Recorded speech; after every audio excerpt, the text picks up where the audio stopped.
ஒரு காலத்துல டெக்னாலஜி அப்படின்னாலே சிலிகான் வேலியும் ஐரோப்பாவோட உற்பத்தி மையங்கள் தான் அப்படின்னு சொல்லப்பட்டுட்டு வந்துச்சு. ஆனா சத்தமே இல்லாம மின்சார வாகனங்களோட உற்பத்தி மற்றும் பயன்பாடு, சூரிய ஒளி மின்சாரம் போன்ற புதுப்பிக்கத்தக்க ஆற்றல்களோட பயன்பாடு மற்றும் உயிரி தொழில்நுட்பவியல் போன்ற துறைகள்ல உலக அளவுல ஆதிக்கம் செலுத்திட்டு வருது சீனா.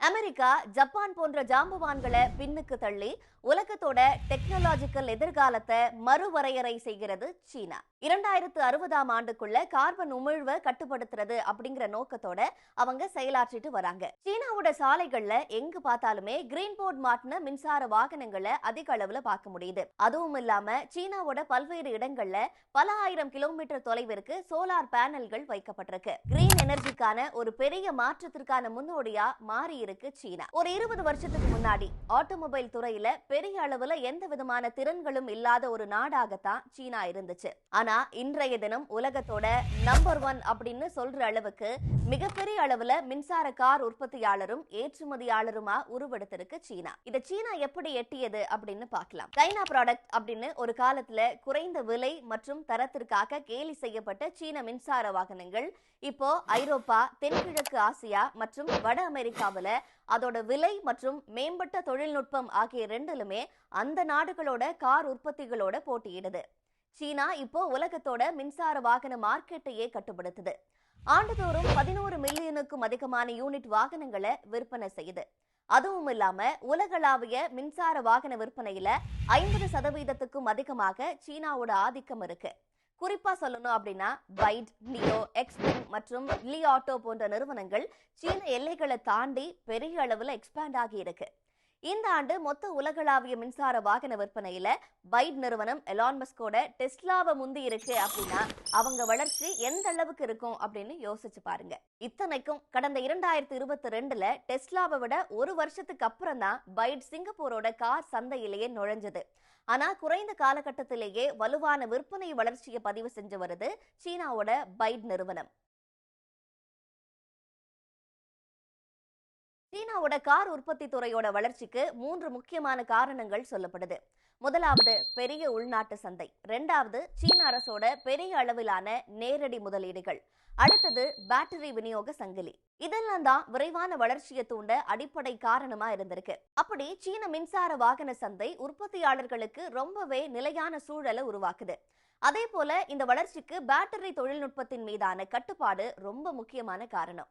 உலகளாவிய மின்சார வாகனங்களை 70% உற்பத்தியை சீனா செய்யுது அப்படின்னா அந்நாட்டோட 2 உள்நாட்டு ஜாம்பவான்களான சிஏடிஎல் மற்றும் பைட் ஆகியவை உலகத்தோட பேட்டரிகள்ல 55% வழங்குது. அடுத்ததா சீனாவோட பேட்டரி விநியோக சங்கிலி முக்கிய காரணமா இருக்கு அப்படின்னு சொன்னேன்ல. அதன்படி லித்தியம் அயன் பேட்டரிகளுக்கான கூறுகளை உலகத்தோட மிகப்பெரிய சப்ளையர்களுக்கு வழங்குறதுல சீனா தாயகமா இருக்கு. ஆனா இதுக்கு நேர்மாறா ஐரோப்பிய மற்றும் அமெரிக்க விநியோக சங்கிலிகள் பிராக்மெண்டடா இருக்கு மற்றும் சீன பேட்டரிகளை விட 20% அதிக உற்பத்தி செலவையும் எதிர்கொள்ளுது. கடுமையான உள்ளூர் போட்டி காரணமா எல்எஃப்பி பேட்டரிகளுக்கான பேட்டரி விலைய பெர் கிலோவாட்டுக்கு $100க்கும் குறைவாக இருக்கு. இந்த அளவுக்கு குறைவான பிரைசிங் மேற்கத்திய நாடுகள்ல இன்னும் எட்ட முடியாத ஒரு மைல்கல். மின்சார வாகன பயன்பாட்டுக்கான ஈகோசிஸ்டத்தை சீனா எப்படி உருவாக்குது அப்படின்னு பார்க்கலாம். சீன அரசு மின்சார கார் உற்பத்தியாளர்களுக்கு எப்படி மானியங்களை வழங்குதோ அதே போல அவற்றை வாங்குபவர்களுக்கும் மானியத்தை வழங்கி அந்த வாகனங்களை வாங்க ஊக்குவிக்குது. மேட் இன் சைனா 2025 திட்டத்தின் மூலமா அந்த அரசு பணிகளை மேற்கொண்டுட்டு வருது. இந்த திட்டத்தின்படி அதற்கான நிலையான உட்கட்டமைப்பு சரியாக இருக்கிறதையும் அந்த அரசு உறுதி செய்யுது. குறிப்பா சார்ஜிங் நெட்வொர்க் அமெரிக்காவை விட 20 மடங்கும் யூரோப்பை விட 4 மடங்கு அதிக இவி சார்ஜிங் நெட்வொர்க்கும் சீனாவில் இருக்கு. அதே போல சூரிய ஒளி மின்சார தயாரிப்பு, காற்றாலைகள் போன்ற புதுப்பிக்கத்தக்க ஆற்றல்கள்ல சீனா ஆதிக்கம் செலுத்துது. உலக அளவுல 4 சூரிய மற்றும் காற்றாலைகள் நிறுவப்படுது அப்படின்னா அதுல 3 சீனா உருவாக்குது. 2024ஆவது ஆண்டுல மட்டும் அந்த நாடு கிளீன் எனர்ஜில $625 பில்லியன் முதலீடு செஞ்சிருக்கு.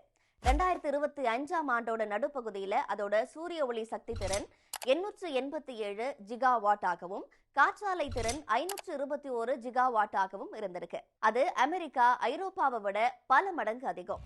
உலகத்தோட 80%க்கும் அதிகமான சோலார் பேனல்களை சீனா உற்பத்தி செய்யுது. அதே போல பயோடெக்னாலஜி துறை ஒரு காலத்துல தரக்குறைபாடுகளால பெரும் சுமையா இருந்த சீன உயிரி மருந்து நிறுவனங்கள் இப்போ உலகளாவிய கட்டுப்பாட்டாளர்கள் மற்றும் மருந்து நிறுவனங்கள் கிட்ட அதிக அளவுல முதலீடுகளை பெற்றுட்டு வருது.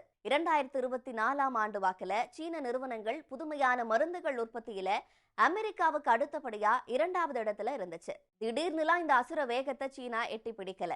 2015லேயே இதற்கான திட்டமிடல்களும் மேற்கொள்ளப்பட்டுச்சு. மருந்து உற்பத்தியை ரெகுலேட் செய்யறது, தரத்தை உறுதி செய்யறது, உலகளாவிய ஆராய்ச்சியாளர்களை பயன்படுத்தி கொண்டது அப்படின்னு இதெல்லாம் தான் ரொம்ப முக்கியமான காரணமா இந்த வளர்ச்சிக்கு இருந்துச்சு. பைசர் போன்ற மருந்து நிறுவனங்கள் சீன நிறுவனங்களோட கொலாப் பண்ண விரும்புது. இப்படி சரியான திட்டமிடல், உலகளாவிய வாய்ப்புகளை சாதகமாக்கி கொள்ளுதல் ஆகியவற்றின் மூலமா மிக பெரும் தொழில்நுட்ப புரட்சியை செஞ்சுட்டு வருது சீனா. இது உலகத்தோட டெக்னாலஜிக்கல் சுப்ரமசியோட ஆர்டரையே மாத்திக்கிட்டு இருக்கு அப்படின்னா அது மிகையல்ல. உடனுக்குடன் செய்திகளை தெரிந்து கொள்ள சன் நியூஸ் பெல் ஐகானை கிளிக் பண்ணுங்க.